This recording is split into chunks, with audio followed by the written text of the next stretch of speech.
છોટાઉદેપુર જિલ્લાના સંખેડા તાલુકાના વાસણા ગામે 25 જેટલા લોકોની ઘર વાપસી કરાવવામાં આવી છે। અગાઉ ખ્રિસ્તી મિશનરીઓ દ્વારા આદિવાસી સમાજના લોકોને ખ્રિસ્તી ધર્મ અપનાવવા માટે લોભ લાલચ આપવામાં આવી હતી અને તેઓને ખ્રિસ્તી બનાવી દેવામાં આવ્યા હતા। ત્યારબાદ હવે સંતોની હાજરીમાં ફરીથી હિન્દુ ધર્મમાં પરિવર્તન કરાવતા પવિત્ર મંત્રોચ્ચાર સાથે આ તમામ લોકોની ઘર વાપસી કરાવવામાં આવી છે।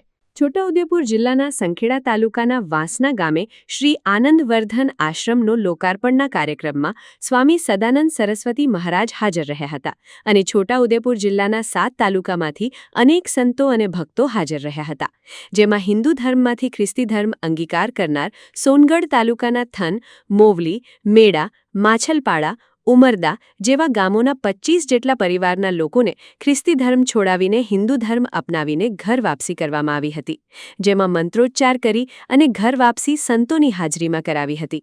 જ્યારે નિજાનંદ ગિરી મહારાજે ગંભીર આક્ષેપો લગાડતા જણાવ્યું કે વિદેશથી નાણાં મંગાવીને આદિવાસી સમાજના લોકોને ભોળવીને તેઓને ખ્રિસ્તી ધર્મ અપનાવવા માટે મજબૂર કરવામાં આવે છે।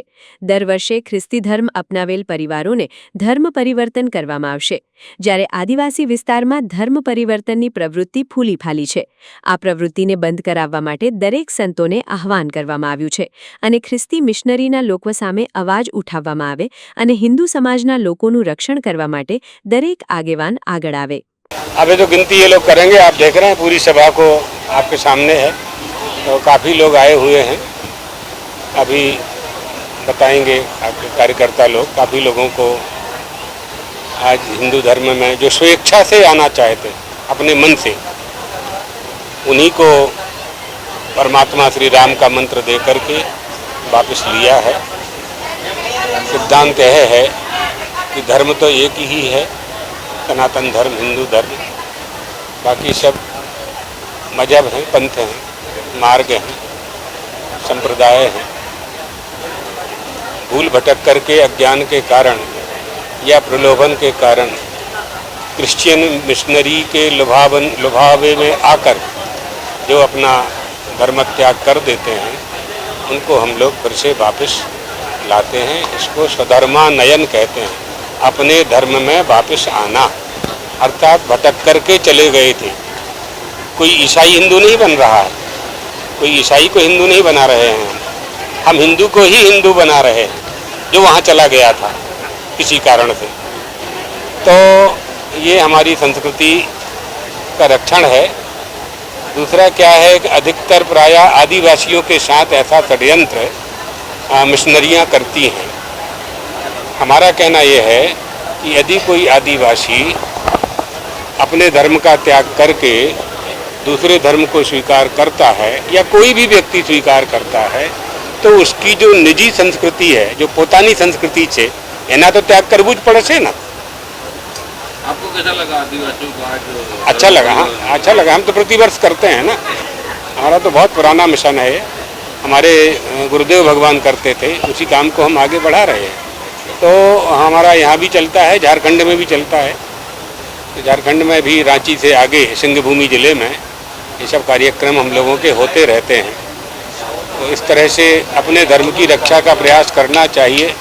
हम लोग साधु बने हैं, महात्मा बने हैं, तो धर्म की रक्षा के लिए ही, धर्म के उपदेश के लिए ही ये मार्ग अपनाया हुआ है, ये आश्रम अपनाया हुआ है।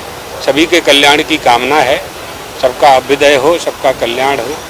सर्वे भवन्तु सुखिनः, सर्वे सन्तु निरामया। છોટાઉદેપુર એટલે કે ગુજરાતનું છેવાડાનું સ્થળ અને ત્યાં છેલ્લું જિલ્લો કહેવાય એમ તો ત્યાં આગળ સંખેડા તાલુકાના વાસણા ગામે આનંદવર્ધન આશ્રમના નામે શંકરાચાર્યજીએ પોતાનો મઠની સ્થાપના કરી। સાથે સાથે આ દિવસે આનંદવર્ધન એટલે આનંદનું વર્ધન એ થયું કે આનંદનો ઉત્સાહ એ વધી ગયો કે 25 જેટલા આદિવાસીઓ જે ધર્મ રૂપાંતર કરી અને ક્રિશ્ચન બની ગયા હતા તે પોતાના ધર્મમાં એટલે કે સ્વધર્મમાં ઘર વાપસી કરી છે। એક તો આ બહુ મહત્વનો વિષય છે। બીજી એક વાત આજે કરી છે જે સદાનંદ સરસ્વતીજી સ્વામીએ કીધી છે, એટલે કે ગુરુ શંકરાચાર્યશ્રીએ કીધી છે, તે સમજવા જેવી છે કે દરેક સનાતન ધર્મના સ્થાનોમાં વપરાત જે કંઈ આવકો થાય છે તે આવકો સરકાર હસ્તક કરી તો જાણો જ છો ડાકોર સોમનાથ બધું થાય છે.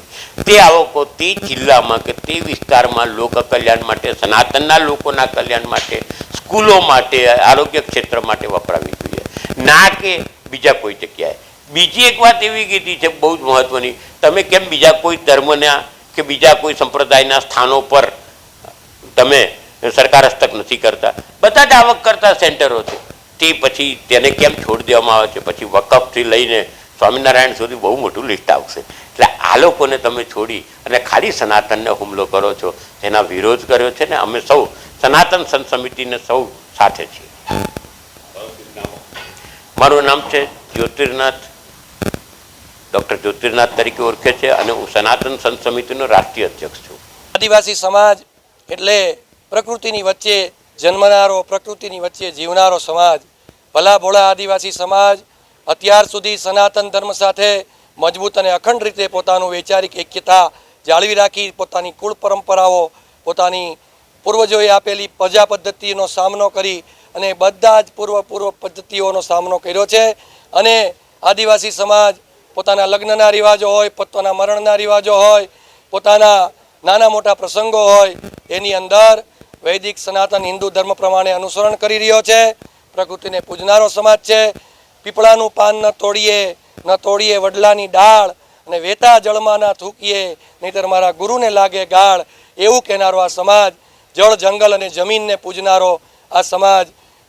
ડુંગરદેવ હોય, વાઘદેવ હોય, નાગદેવ હોય, પોતાના પ્રકૃતિને રાણી કાજળ માતા હોય, વરસાદની દેવી રાણી કાજળ હોય, અનાજની દેવી કણી કંસરી માતાજી હોય, તથા પોતાની કુળદેવી મહાકાળી માતા હોય, એને અનન્ય ભાવથી ઉગાડા પગે પગપાળા યાત્રા કરી અને માતાજીની પૂજા કરનારો, માતાજીની હિજારી ચડાવનારો આ સમાજ. એમને ભલા ભોળા સમાજને આ પાદરીઓ, પાસ્ટરો અલગ અલગ પ્રલોભનો આપીને, અલગ અલગ વચનો આપીને, છેતરીને ધર્મ પરિવર્તન કરાવે છે અને પોતાની મૂળ પરંપરાથી વિચલિત કરે છે. હું આદિવાસી સમાજને આહવાન કરું છું, પોતાની મૂળ પૂજા પદ્ધતિને ન ભૂલો, પોતાના કુળદેવતા કુળદેવીને ન ભૂલો, પોતાના સનાતન ધર્મને ન ભૂલો અને પ્રકૃતિની પૂજા આપણા વડીલો કરતા આવ્યા છે અને આપણે પણ કરવાની છે.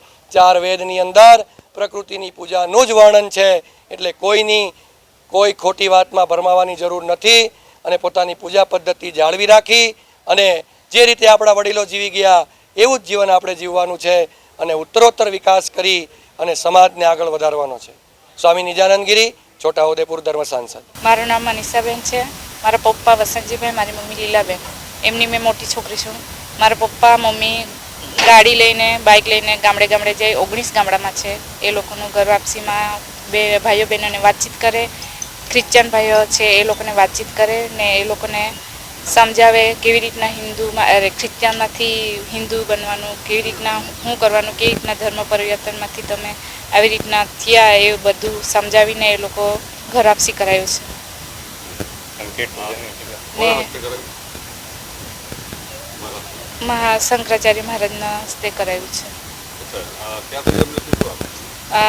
એક બહેનો માટે હતું, એક કીટ હતી, અનાજ કીટની વિતરણ કર્યું ને સાડી આપી બહેનોને, ને ભાઈઓ માટે પેન્ટ શર્ટનું વિતરણ કર્યું. મનીષાબેન. સમાચારની અવનવી અપડેટ જોતા રહો નિખરતા ગુજરાત ન્યૂઝ સાથે. નિખરતા ગુજરાત ન્યૂઝને લાઇક, શેર, સબસ્ક્રાઇબ કરો અને બેલ આઇકન દબાવીને સમાચારની ઝડપી માહિતી મેળવો.